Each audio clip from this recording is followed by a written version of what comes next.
ಈಗ ಇಂಗ್ಲಿಷ್ ಮತ್ತು ಕನ್ನಡ ದಿನಪತ್ರಿಕೆ ಕನಿಷ್ಠ 2 ಪತ್ರಿಕೆಗಳಿಗೆ ಜಾಹೀರಾತು ನೀಡಲಾಗಿದೆ ಅಂತ ಹೇಳಿದಿರಿ.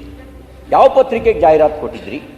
ಹೆಚ್ಚು ಸರ್ಕ್ಯುಲೇಷನ್ ಇರುವ ಪತ್ರಿಕೆಗಳಲ್ಲಿ ಪ್ರಮುಖ ಪತ್ರಿಕೆಗಳಿಗೆ ಜಾಹೀರಾತು ಕೊಡ್ತಿರೋ ಅಥವಾ ಈ ನಿಯಮ ಪಾಲಿಸಿದ್ದೀವಿ ಅಂತೇಳಿ ಜನರ ಕಣ್ಣಿಗೆ ಮರೆಮಾಚೋದಕ್ಕೆ ಜಾಹೀರಾತು ನೀಡಲಾಗಿದೆಯೋ? ಯಾವ ಪತ್ರಿಕೆಗಳಿಗೆ ಜಾಹೀರಾತು ಕೊಟ್ಟಿದ್ರಿ? ಸಿ.ಟಿ. ರವಿ. ಮಾನ್ಯ ಸಭಾಪತಿಗಳೇ, ಚುಕ್ಕೆ ಗುರುತಿನ ಸಂಖ್ಯೆ 91 ಈ ಪ್ರಶ್ನೆಯನ್ನ ಮಾನ್ಯ ಬೃಹತ್ ಮತ್ತು ಮಧ್ಯಮ ಕೈಗಾರಿಕೆ ಹಾಗೂ ಮೂಲಸೌಕರ್ಯ ಅಭಿವೃದ್ಧಿ ಸಚಿವರಿಗೆ ಕೇಳಬಯಸುತ್ತೇನೆ. ಸಚಿವರು ಸಭಾಪತಿಗಳೇ, ಉತ್ತರವನ್ನು ಒದಗಿಸಲಾಗಿದೆ. ಮಾನ್ಯ ಸಭಾಪತಿಗಳೇ, ಉತ್ತರ ಒದಗಿಸಿದ್ದಾರೆ. ನಾನು ಕೇಳಿದ ಪ್ರಶ್ನೆ ಕೈಗಾರಿಕಾ ಅಭಿವೃದ್ಧಿ ಮಂಡಳಿಯಿಂದ ಎಷ್ಟು ಸಿಎ ನಿವೇಶನಗಳನ್ನು ಯಾವ ಸಂಸ್ಥೆಗೆ ಯಾವ ಉದ್ದೇಶಕ್ಕೆ ಹಂಚಿಕೆ ಮಾಡಲಾಗಿದೆ ಅಂತ ಕೇಳಿದ್ದೆ. ಸಂಸ್ಥೆವಾರು ವಿವರವನ್ನು ಕೊಟ್ಟಿದ್ದಾರೆ.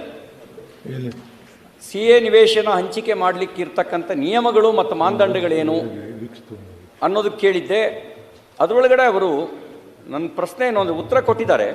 ಸಿಇಒ ಮತ್ತು ಇಎಂ KDB ಅವರು ನಿಗದಿಪಡಿಸಬೇಕು ಅಂತ ಹೇಳಿದ್ದಾರೆ.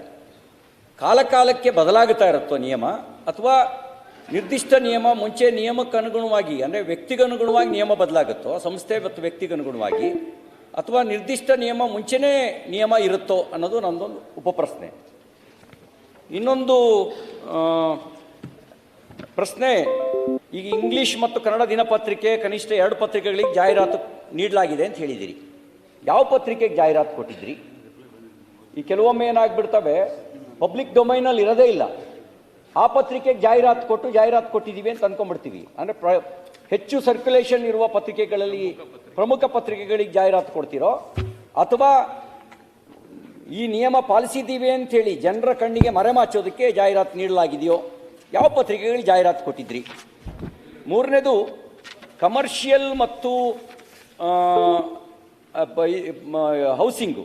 ಈಗ ನೋಡಿ, ನನಗಿರೋ ಮಾಹಿತಿ ಪ್ರಕಾರ ಸಭಾಪತಿಗಳೇ, CA ಅಂದರೆ ಆಸ್ಪತ್ರೆ ಕಟ್ಟಬೇಕು, CA ನಿವೇಶನ ಪಡೆದ್ರೆ ಶಾಲೆ ಕಟ್ಟಬೇಕು, ಸಮುದಾಯ ಭವನ ಕಟ್ಟಬೇಕು, ಸಿವಿಕ್ ಅಂದರೆ ಸಾರ್ವಜನಿಕ ಉಪಯೋಗಗಳಿಗೆ ಈ ರೀತಿ ಕಟ್ಟಬೇಕು. ಹೋಟೆಲ್ ಅಂದರೆ ಅದು ಕಮರ್ಷಿಯಲ್ ನನ್ನ ದೃಷ್ಟಿಯಲ್ಲಿ. ಹೌಸಿಂಗ್, ಈಗ ಅಪಾರ್ಟ್ಮೆಂಟ್ ಅಂದರೆ ಅದು ಹೌಸಿಂಗಿಗೆ ಬರುತ್ತೆ. ಅಪಾರ್ಟ್ಮೆಂಟ್ ಕಟ್ಟೋದು ಏನು ಮಾಡ್ಬೇಕು ಹೇಳಿ? ಅಲ್ಲ, ಇದರೊಳಗೆ ಇವ್ರು ಹಂಚಿಕೆ ಮಾಡೋದ್ರೊಳಗೆ ಹೋಟೆಲಿಗೆ ಕೊಟ್ಟಿದ್ದಾರೆ, ಅಪಾರ್ಟ್ಮೆಂಟ್ ಕಟ್ಟೋದಕ್ಕೆ ಕೊಟ್ಟಿದ್ದಾರೆ. ಇವೆಲ್ಲ ಕೈಗಾರಿಕಾ CA ನಿವೇಶನದ ವ್ಯಾಪ್ತಿಯೊಳಗೆ ಬರ್ತವ ಅನ್ನೋದು ಪ್ರಶ್ನೆ. ಮತ್ತೆ ಮಿನಿಮಮ್ ಎಕ್ಸ್ಟೆಂಡ್ ಏನು, ಮ್ಯಾಕ್ಸಿಮಮ್ ಎಷ್ಟು ಮಿನಿಮಮ್ ಕೊಡ್ಬೋದು, ಎಷ್ಟು ಮ್ಯಾಕ್ಸಿಮಮ್ ಕೊಡ್ಬೋದು ಅನ್ನೋ ಪ್ರಶ್ನೆ. ಸಭಾಧ್ಯಕ್ಷರೇ, ಉತ್ತರವನ್ನು ಕೊಟ್ಟಿದ್ದೀನಿ. ಈಗ ಏನು ಸನ್ಮಾನ ಸದಸ್ಯರು ಕೇಳಿದರು, ಯಾವ್ಯಾವ ಉದ್ದೇಶಕ್ಕೆ ಕೊಡ್ಬೋದು ಅಂಥೇಳಿ. ಇಲ್ಲಿ ನೋಟಿಫಿಕೇಷನ್ ಇದೆ 10/11/2023 ಮತ್ತು ಇದಕ್ಕಿಂತ ಮುಂಚಿತವಾಗಿ 91 ಕೂಡ ಅದು ನಾನು ಮಾಡಿದ್ದಲ್ಲ, 91ರಿಂದ ಇದೆ. R&D centres, innovation centres of excellence, technical institute, skill development, training institute, education institute, government PSU banks, hospitals, dispensary, hotels, ICD, air cargo complex, weigh bridges, petrol gas stations, canteens, housing tenement, apartments, dormitories for the employees of industries. ನೀವು ಕೇಳಿದ್ರೆ hotel ಅಂತ ಹೇಳಿ. ಈಗ ಹೇಳ್ತೀನಿ ನಾನು ಉತ್ತರ ಕೊಟ್ಟು ಮತ್ತೆ ಕೇಳಿ, ನಾನು ನಿಮ್ಗೆ ಸಂಪೂರ್ಣವಾಗಿ ಉತ್ತರ ಕೊಡ್ತೀನಿ. ಮಿನಿಸ್ಟರ್ ಆಗ್ಬಿಡ್ತಾರೆ. ಹಾಂ ಸರ್. ಏನಾಗಿದೆ ಸನ್ಮಾನ್ಯ ಸಭಾಪತಿಗಳೇ, ಈಗ ಇಂಡಸ್ಟ್ರಿಯಲ್ ಲೇಔಟ್ಸ್ ಇರ್ತದೆ, ಅಲ್ಲಿ ಹೋಟೆಲ್ಸು ಕೂಡ ಬೇಕಾಗ್ತದೆ. ಏನ್ರಿ, ಹೋಟೆಲ್ಸು ಬೇಕಾಗ್ತದೆ, ಅಪಾರ್ಟ್ಮೆಂಟ್ಸು ಬೇಕಾಗ್ತದೆ ಎಲ್ಲ ಇರಲಿಕ್ಕೆ ಅಂಥೇಳಿ. ಆ ಇಂಡಸ್ಟ್ರಿಯಲ್ ಇದರಲ್ಲಿ ಎಲ್ಲ ಕಡೆಯೂ ಡಿಮ್ಯಾಂಡ್ಸ್ ಇದೆ. ಪೆಟ್ರೋಲ್ ಗ್ಯಾಸ್ ಸ್ಟೇಷನ್ಸ್ ಬೇಕಾಗ್ತದೆ, ಅಪಾರ್ಟ್ಮೆಂಟ್ಸ್ ಬೇಕಾಗ್ತದೆ, ಹೋಟೆಲ್ಸ್ ಬೇಕಾಗ್ತದೆ ಇಂಡಸ್ಟ್ರಿಯಲ್ ಪಾರ್ಕ್ನಲ್ಲಿ. ಇದೆಲ್ಲವೂ ಕೂಡ ಇರುವಂಥದ್ದು, ಮಾನದಂಡಗಳು ಇರುವಂಥದ್ದು, ನಾವೇನು ಸೃಷ್ಟಿ ಮಾಡಿದ್ದಲ್ಲ ಇದು. ಎರಡನೇದಾಗಿ ನಾವು ಕೇಳ್ತೀರಿ ಏನರ ತರಾತುರಿಯಲ್ಲಿ ಯಾವುದೋ ಇದು ಮಾಡುವಂಥದ್ದು ಪೇಪರ್ಗಳು, ಯಾವ ಪೇಪರ್ನಲ್ಲಿ, ಈಗ ಉದಾಹರಣೆಗಾಗಿ ವಿಜಯವಾಣಿ, ಇದನ್ನು Prajavani, times of India, Indian express, ಇವೆಲ್ಲ ಕೂಡ ಪತ್ರಿಕೆಗಳು ಇದು ಮಾಡುವಂಥದ್ದು. ಆಮೇಲೆ ಸನ್ಮಾನ್ಯ ಸಭಾಪತಿಗಳೇ, ನೀವು ಕೇಳ್ತಿದ್ರಿ ಅಡ್ವರ್ಟೈಸ್ಮೆಂಟು. ನಾವು ಏನು ಅಡ್ವರ್ಟೈಸ್ಮೆಂಟ್ 193 ಸೈಟ್ಸಿಗೆ ಕೊಟ್ಟಿದ್ವಿ ರವಿಯವರು. ಟೋಟಲ್ ಎಕ್ಸ್ಟೆಂಟು 377 ಎಕರೆ. Number of application receiver 283. ನಾವು 41 ಅಪ್ಲಿಕೇಶನ್ ಅಪ್ರೂವ್ ಮಾಡಿದ್ವಿ. ಟೋಟಲ್ ಎಕ್ಸ್ಟೆಂಟು 96.59 ಎಕರೆ.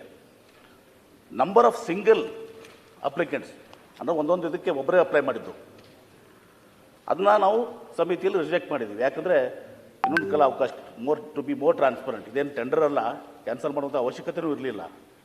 ಅದಾಗಿನೂ ಕೂಡ ಪಾರದರ್ಶಕವಾಗಿರಲಿ ಅಂಥೇಳಿ ಇನ್ನಷ್ಟು ಪಾರ್ಟಿಸಿಪೆಂಟ್ಸ್ ಜಾಸ್ತಿ ಆಗಲಿ ಅಂತ ಹೇಳಿ ತಿಳ್ಕೊಂಡು ಆ ಸಿಂಗಲ್ ಅದನ್ನು 39 ಅಪ್ಲಿಕೇಶನ್ ಸಿಂಗಲ್ ರಿಜೆಕ್ಟ್ ಮಾಡಿದ್ದೀವಿ. 2 ಅಪ್ಲಿಕೇಶನ್ ಸರೆಂಡರ್ ಆಗಿದ್ದಾವೆ. ಇಬ್ಬರು ತೊಗೊಂಡವ್ರು 40 ಇದರಲ್ಲಿ ತೊಗೊಂಡಿದ್ದಾರೆ. 41ರಲ್ಲಿ ಇಬ್ಬರು ಸರೆಂಡರ್ ಮಾಡಿದ್ರೆ 39 ಉಳಿದಿದ್ದಾರೆ. ಈಗ ಸನ್ಮಾನ್ಯ ಸಭಾಪತಿಗಳೇ, ರವಿಯವರು ಹೇಳಿದರು ಯಾವ ಮಾನದಂಡಗಳು ಕಾಲಕ್ಕೆ ಬದಲಾಗ್ತಾವ ಅಂತೇಳಿ. ಬದಲಾವಣೆ ಮಾಡಿದ್ದೀವಿ, ಒಳ್ಳೆಯದಕ್ಕಾಗಿ ಬದಲಾವಣೆ ಮಾಡಿದ್ದೀವಿ. ಹಿಂದೆ ಏನಿತ್ತು, ಆ CO ಮತ್ತು ಇದನ್ನು ಬಂದು ಏನು ಬೋರ್ಡ್ನಿಂದ ಇದು ಬಂದು ಮಿನಿಸ್ಟ್ರು ಫೈನಲೈಸ್ ಮಾಡ್ತಾಯಿದ್ರು. ಮಿನಿಸ್ಟ್ರ್ ಹತ್ರ ಬಂದದ್ದು ಅಪ್ರೂವ್ ಆಗ್ತಾಯಿತ್ತು ಏನು. ಈಗ ನಾವು ಅದನ್ನು ನಾನು ಒಬ್ಬನೇ ಮಾಡಬಾರ್ದು ಅಂತೇಳಿ ಕಲೆಕ್ಟಿವ್ ಆಗಲಿ ಅಂತೇಳಿ ನಾವು ನಮ್ಮ ಸಿಂಗಲ್ ವಿಂಡೋದಲ್ಲಿ ಇಟ್ಕೊಂಡು ಕಮಿಟಿಯಲ್ಲಿ ಇಟ್ಕೊಂಡು ಕ್ಲಿಯರ್ ಮಾಡ್ತಾಯಿದ್ದೀವಿ. This is for better. It's not individual, ಒಬ್ಬನೇ ಅಲ್ಲ, ಎಲ್ಲರೂ ಇರಲಿ ಅಂತ ಕರಲ್ಲಿ. ಯಾರು ನಿಮ್ಮ ಡೆವಲಪ್ಮೆಂಟ್ ಕಮಿಷನರ್ ಬರ್ತಾರೆ, ಉಳಿದವರು ಬರ್ತಾರೆ, ಎಲ್ಲರೂ ಬರ್ತಾರೆ ಅದರಲ್ಲಿ. ಆ ಕಮಿಟಿಯಲ್ಲಿ ಇಟ್ಕೊಂಡು ಅಪ್ರೂವ್ ಮಾಡಿದ್ದೀವಿ ಒಳ್ಳೆಯ ಉದ್ದೇಶಕ್ಕಾಗಿ. ಮಾನ್ಯ ಸಭಾಪತಿಗಳೇ, ನಾನು ಅವ್ರಿಗೆ ಕೇಳಿದೆ ಒಬ್ಬರಿಗೆ ಎಷ್ಟು CA ನಿವೇಶನ ಕೊಡ್ಬೋದು ಅಂತ ಹೇಳಿ. ಅದಕ್ಕೆ ಎಕ್ಸ್ಟೆಂಡಿಗೆ ಏನಾದ್ರು ಮಿತಿ ಇದೆಯಾ? ನನಗೆ ಇಲ್ಲಿ ನೀವು ಕೊಟ್ಟಿರೋ ಉತ್ತರದಲ್ಲಿ 10 ಎಕರೆ ಚಿಲ್ಲರೆ ಕೊಟ್ಟಿದ್ದೀರಿ, 7 ಎಕರೆ ಚಿಲ್ಲರೆ ಕೊಟ್ಟಿದ್ದೀರಿ. ಅಂದರೆ ಎಷ್ಟು ಬೇಕಾದರೂ ಕೊಡ್ಬೋದಾ CA ನಿವೇಶನ ಅಂಥೇಳಿ? ಅದಕ್ಕೆ ಏನಾದ್ರು ಮಿತಿ ಇದೆಯಾ ಅನ್ನೋದು ನನ್ನ ಪ್ರಶ್ನೆ. ಇನ್ನೂ ಇದೆ. ಓಕೆ, ಇದು ನಮ್ಮ ರಾಜ್ಯದವ್ರಿಗೆ ಮಾತ್ರ CA ನಿವೇಶನನೋ ಹೊರ ರಾಜ್ಯದವರಿಗೂ ಕೊಡ್ಬೋದಾ CA ನಿವೇಶನವನ್ನು? ಈಗ ರಾಜ್ಯದ ಬೌಂಡ್ರಿ ಇದೆಯಾ? ಈಗ ನಮ್ಮ ರಾಜ್ಯದ ಭೂಮಿ ಹೊರ ರಾಜ್ಯದವರಿಗೂ CA ನಿವೇಶನ ಕೊಡ್ಬೋದಾ ಅನ್ನೋದು 2ನೇ ಪ್ರಶ್ನೆ. 3ನೇ ಪ್ರಶ್ನೆ, ಒಂದೇ ಅಡ್ರೆಸ್ಸಿಗೆ ನಾನು ನೋಡಿದೆ, number 22 KHB colony, Solapur, Vijayapura, 4 flat ಕೊಟ್ಟಿದ್ದೀರಿ. ಒಂದೇ ಅಡ್ರೆಸ್ಸು ಅಂದರೆ ಆ ರೀತಿ 4 ಫ್ಲಾಟನ್ನು ಕೊಟ್ಟಿದ್ದೀರಿ. ಇನ್ನೊಂದು ADU ಇನ್ಫ್ರಾ ಅವರಿಗೆ 3 ಫ್ಲಾಟನ್ನು ಕೊಟ್ಟಿದ್ದೀರಿ ಒಂದೇ ಕಂಪನಿಗೆ. ಅಂದರೆ ಇದಕ್ಕೆ ಮಿತಿ ಇದೆಯೋ, ಮನಸೋ ಇಚ್ಛೆ ಕೊಡ್ಬೋದಾ? ಸನ್ಮಾನ್ಯ ಸಭಾಪತಿಗಳೇ, CA ಸೈಟ್ನಲ್ಲಿ ಈ ರಾಜ್ಯದವ್ರು ಕೊಡಬೇಕು, ಹೊರ ರಾಜ್ಯವ್ರು. ಈಗ ಹಾಸ್ಪಿಟಲ್ ಕಟ್ತೀವಿ, ಹೊರ ರಾಜ್ಯದವ್ರು ಕೊಡಬೇಕಾಗುತ್ತೆ. ಒಟ್ಟು ಮಾನದಂಡ ಏನಿದೆ ಅದರಲ್ಲಿ ಅಪ್ಲಿಕೆಂಟ್ಸ್ನಲ್ಲಿ ಇಟ್ಕೊಂಡು ಅವ್ರಿಗೆ ನಾವು ಅದರ ಅನುಗುಣವಾಗಿ ಆ ಅಪ್ಲಿಕೆಂಟ್ನಲ್ಲಿ ಏನಿದ್ದಾರಲ್ಲ ಅವ್ರು ಇದನ್ನು ನೋಡ್ಕೊಂಡು ನಾವು ಇದನ್ನು ಕೊಡ್ತೀವಿ. ಒಬ್ರಿಗೆ ಒಂದೇ ಕೊಡಬೇಕು ಅಂತೂ ಇಲ್ಲ.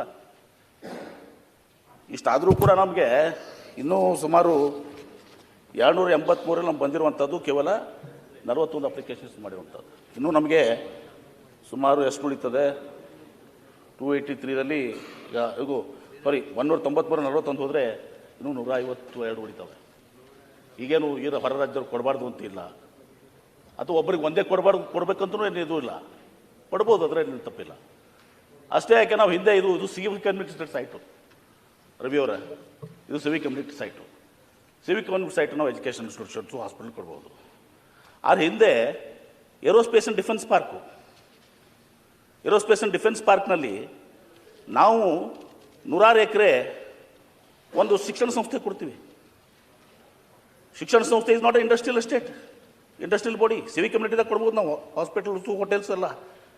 ಏರೋಸ್ಪೇಸ್ ಆ್ಯಂಡ್ ಡಿಫೆನ್ಸ್ ಪಾರ್ಕ್ನಲ್ಲಿ ಒಂದು ಶಿಕ್ಷಣ ಸಂಸ್ಥೆ ಕೊಡ್ತೀವಿ, ಯೂನಿವರ್ಸಿಟಿ ಕೊಡ್ತೀವಿ.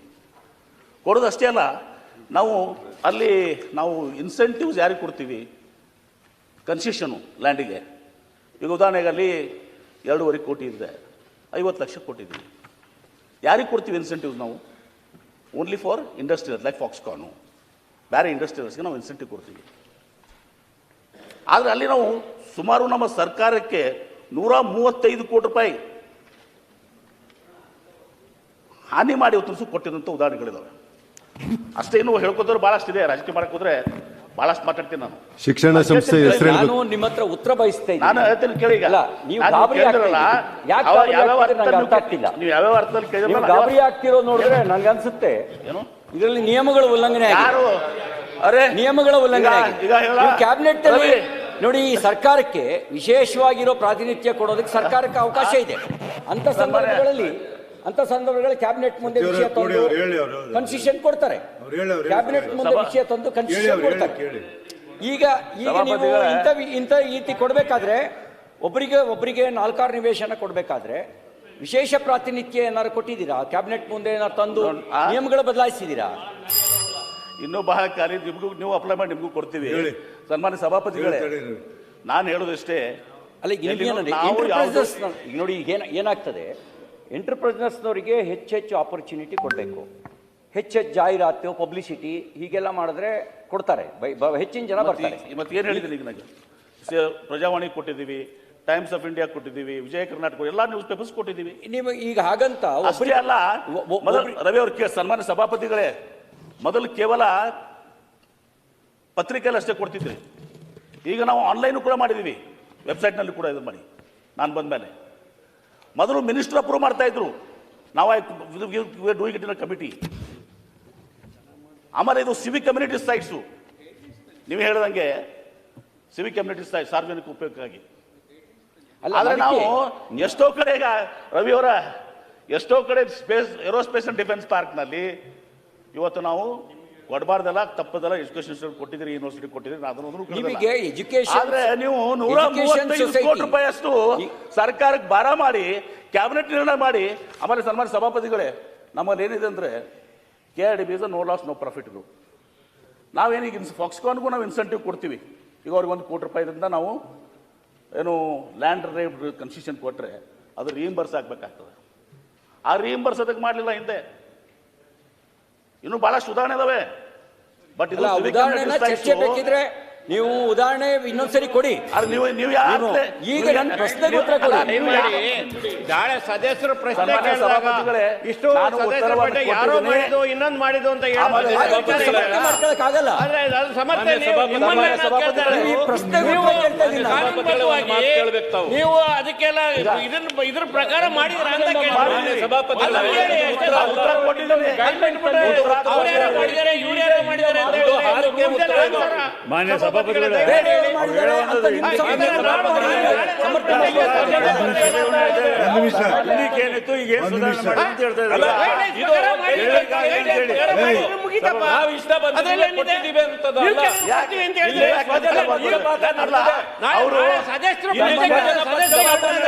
ಅವ್ರು ಕೇಳೋ ದಾಟಿ ಹೆಂಗಿತ್ತು, ಅವ್ರ ಪ್ರಶ್ನೆ ಕೇಳೋ ದಾಟಿ ಹೆಂಗಿತ್ತು, ಅದಕ್ಕೆ ನೀವು ಪ್ರಶ್ನೆ ಕೇಳೋ ರೀತಿ ಸಭಾಪತಿಗಳೇ, ನಾನೀಗ ನಿಮ್ಮ ದಾಟಿ ಆಗಿದೆ ಹೀಗಿದೆ ಅಂತ ಅವ್ರು ಮಾಡಿದ್ದಾರೆ ಇವ್ರು ಮಾಡಿದ್ದಾರೆ ಅನ್ನೋ ವಿಚಾರ ನೀವ್ಯಾಕೆ ಕೇಳ್ತೀರಿ? ನೀವ್ಯಾಕೆ ಕೇಳ್ತೀರಿ? ಅವ್ರ ಅಲ್ಲ, ನಾನು ಸದಸ್ಯ ಕೇಳಿ ನಮ್ಮ ನಿಯಮದ ಪ್ರಕಾರ ಯಾರು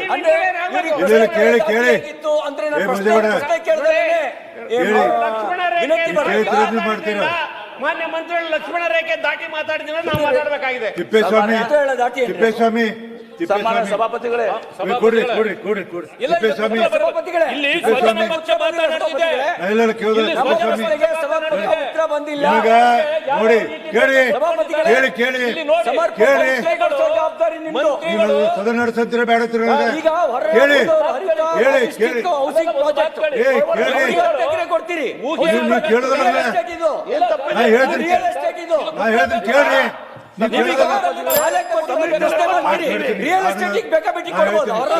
ನೀವು ಮಾಡಿದ್ದು ಏನದು? ಒಂದು ಶಾಲೆ ಯಾವ ಕಡೆ ತಗೋಬಾರ್ದು, ಯಾವ ಕಡೆ ತಗೋಬಾರ್ದು. ಉತ್ತರ ಕೊಡ್ತೀನಿ. 4 ಕೋಟಿ ರೂಪಾಯಿ ಸಾಲ ತಗೊಂಡಿದ್ದಾರೆ. ಅದಕ್ಕಾಗಿ ಅವ್ರಿಗೆ ಇದೇನು ಗಿಫ್ಟಾ? ಯಾವ್ದು ಯಾವ್ದಪ್ಪ ಯಾವ್ದು ಹೇಳ್ರಿ? ಇವ್ರೆ ಯಾವ್ದು ಹೇಳಿಪ್ಪ ಪ್ಲೀಸ್? ಮಿನಿಸ್ಟರೇ, ಮಂತ್ರಿಗಳೇ, ಪಾಟೀಲ್ ಹೇಳತ್ತೆ ಎದಕ್ ಮಾತಾಡ್ತೀರಿ? ಕುತ್ಕೊಂಡು ಸುಮ್ಮನೆ ಎದಕ್ ಮಾತಾಡ್ತೀರಿ? ನೋಡಿ ನಾ ಹೇಳ್ತೀನಿ ನಿಮಗೆ, ಈ ಸದನದಲ್ಲಿ ಕೆಲವು ನಿಯಮಗಳು ನಿಯಮಗಳನ್ನು ಬಿಟ್ಟು ಹಕ್ಕು ಕ್ವಶನ್ ಅವರ್ನಲ್ಲಿ ಈ ರೀತಿ ಕೇಳಿ, ನಾ ಪ್ರಶ್ನೆ. ನೀವು ಹೊರಗಡೆ ಬರಲ್ಲ, ಉತ್ತರ ಕೊಡ್ತಾ ಇಲ್ಲ. ಮಾನಸಿಕವಾಗಿ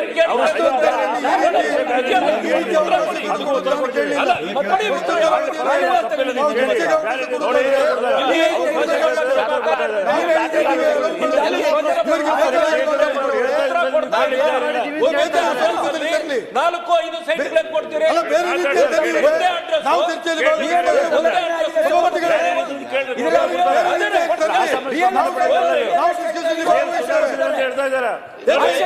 ಯಾವ ರೀತಿ ಈಗ ಹಂಚಿಕೆ ಮಾಡಲು ಬದಲಿಗೆ ಆಕ್ಷನ್ ಮಾಡಿ ಎಲ್ಲ ಅವರಿಗೆ ಉತ್ತರದಲ್ಲಿ ಒದಗಿಸಿ ಆಮೇಲೆ ಅನುಬಂಧನೂ ಕೂಡ ಎಲ್ಲಾನು ಕೂಡ ಕೊಟ್ಟಿದ್ದೀನಿ. ಇಲ್ಲೇ ಒಂದು ನಿಮಿಷ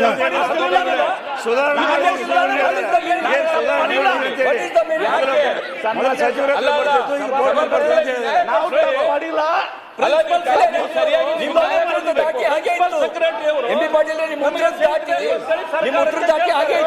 ಮಾನ್ಯ ಸಚಿವರಿಂದ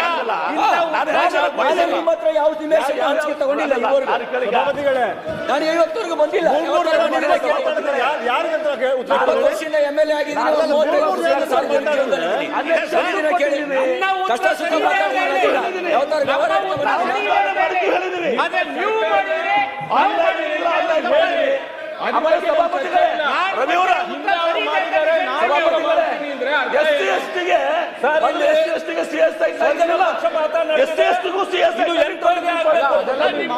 ಸರಿ ಇದೆ ಅಂತ ಹೇಳಿ ಸಂತೋಷ, ನಿಮ್ಮ ಉತ್ತರ ಸರಿ ಇದೆ ಅಂತ ಹೇಳಿ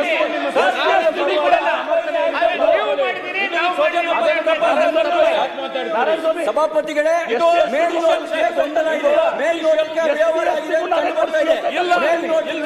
ಮೇಲ್ನೋಟಕ್ಕೆ ರಿಯಲ್ ಎಸ್ಟೇಟ್ ಮಾಫಿಯಾಕ್ಕೆ ತಲೆಬಾಗಿದ್ದಾರೆ ಅಂತ ಕಾಣ್ತಾ ಇದೆ. ಹಾಗಾಗಿ ಇದನ್ನು ನ್ಯಾಯಾಂಗ ತನಿಖೆ ಕೊಟ್ಟಿಲ್ಲ. ಆದ್ರೆ ನೀವು 10 ಎಕರೆ 15 ಎಕರೆ ಬೇರೆಯವ್ರಿಗೆ ಕೊಡ್ತೀರಿ ಅಂತ SC STಗೂ ಮೊದಲ ಇರ್ಲಿಲ್ಲ. ನಾನು CS ಸೈಟ್ ನಲ್ಲಿ ಅಂದ್ರೆ ತೀರ್ಮಾನ ಆಯ್ತು. ಆದ್ರಿಂದ CSI ಕನ್ಸ್ಟಿಟ್ಯೂಷನ್ ತಾನೇ ಕೊಡೋದು. ಇದು ಜುಡಿಷಿಯಲ್ ಎಂಕ್ವೈರಿ ಕೊಡಬೇಕು. ಈಗ ಈ ಸಭಾಪತಿಗಳೇ, ಪಕ್ಷಪಾತ ನೀವು ಕನ್ಸ್ಟಿಟ್ಯೂಷನ್ ಅಲ್ಲಿ ತಾನೇ ಕೊಡೋದು. CSI ಕನ್ಸ್ಟಿಟ್ಯೂಷನ್ ಅಲ್ಲಿ ತಾನೇ ಕೊಡೋದು. ಮಾತಾಡಬೇಡ್ರಿ ಮಂತ್ರಿಗಳೇ.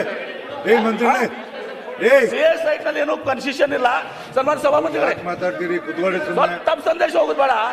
CS ಸೈಟ್ ನಲ್ಲಿ ಸಂಘ ಸಂಸ್ಥೆ ರವಿ ಅವರ ಒಂದು ನಿಮಿಷ.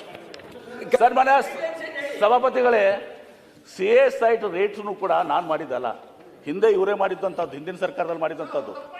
ತಪ್ಪಲ್ರಿ, ತಪ್ಪಲ್ಲ ಅಂತ ನಾನು ತಪ್ಪಂತ ಹೇಳ್ತಾ ಇಲ್ಲ. ಯಾಕೆ ನೀವು ಮಾತಾಡ್ತಾ ಇದ್ರಿ? ಅವ್ರು ಮಾಡಿದ್ದಾರೆ, ನಾವು ಮಾಡ್ತೀವಿ ಅಂತ ಹೇಳಿದ್ರೆ ಒಂದ್ ನಿಮಿಷ ಕೇಳಿ, ತಪ್ಪಾಡಿದ್ದಾರೆ ಅಂತ ಹೇಳಿ ಒಂದ್ ನಿಮಿಷ ಸ್ವಲ್ಪ ಕೇಳಿ, ಪೇಷನ್ಸ್ ಇರ್ಲಿ ಒಂದ್ ಸ್ವಲ್ಪ. ಸನ್ಮಾನ್ಯ ಸಭಾಪತಿಗಳೇ, ನಾವೊಂದು ನಿಮಿಷ ಹೇಳ್ತೀನಿ ಕೇಳಿ. ಇದಕ್ಕೆ ನಿಮಗೆ ಸಮಾಧಾನ ಆಗಲಿ ಅಂದ್ರೆ ಅರ್ಧ ತಾಸು ಚರ್ಚೆಗೆ ಅನುಮತಿ ಮಾಡಿ. ತಿಪ್ಪೇಸ್ವಾಮಿ ತಿಪ್ಪೇಸ್ವಾಮಿ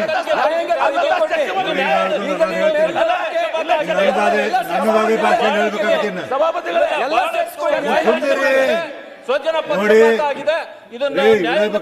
ನನ್ನ ಮಾತು ಕೇಳಿ. ಬೇರೆ ರೂಪದಲ್ಲಿ ಕ್ವಶನ್ ಅವರ್ಸ್ ನೀವು ಹೇಳ್ದಂಗೆ ಕೇಳಕ್ ಗೊತ್ತಿಲ್ಲ. ಇಲ್ಲ ನೀವು ಬೇಕಾದ ಕೊಡಿ, ನೋಟಿಸ್ ಕೊಡಿ, ಬೇರೆ ತಗೊಳ್ಳಿ. ಶಿಕ್ಷೆ ಮಾತಾಡಂಗಿಲ್ಲ. ನಾನು ಒಪ್ತೇನೆ ಸರ್. ನಾ ಏನ್ ಹೇಳ್ತಿಲ್ಲ, ಕ್ವಶನ್ ಆನ್ಸರ್ ಟೈಮ್. ಆದ್ರೆ ಆನ್ಸರ್ ಕೊಟ್ರೆ ನಾವು ಒಪ್ಕೋಬೇಕಾ? ಕೊಡಿ, ನೀವು ಅದನ್ನ ಬರದ ಬೇರೆ ರೂಪದಲ್ಲಿ ಕೊಡಿ, ನಾನು ಹೇಳ್ತೀನಿ. ಕೊಡಿ ನೀವು ಬೇರೆ ರೂಪದಲ್ಲಿ, ಕೊಡಿ ನೀವು ಬೇರೆ ರೂಪದಲ್ಲಿ. ಯಾರು ಇದಕ್ಕೆ ಹಾಕಿ ಕೊಡ್ತೀನಿ ತಿಪ್ಪೇಸ್ವಾಮಿ. ಮತ್ತಷ್ಟು ವಿಶೇಷ ವಿಡಿಯೋಗಳನ್ನು ನೋಡಲು ಮತ್ತು ಹೊಸ ವಿಡಿಯೋಗಳ ಬಗ್ಗೆ ತಿಳಿಯಲು ಈ ದಿನ .com ಯೂಟ್ಯೂಬ್ ಚಾನೆಲ್ ಸಬ್ಸ್ಕ್ರೈಬ್ ಮಾಡಿ ಮತ್ತು ಬೆಲ್ ಐಕಾನ್ ಕ್ಲಿಕ್ ಮಾಡಿ.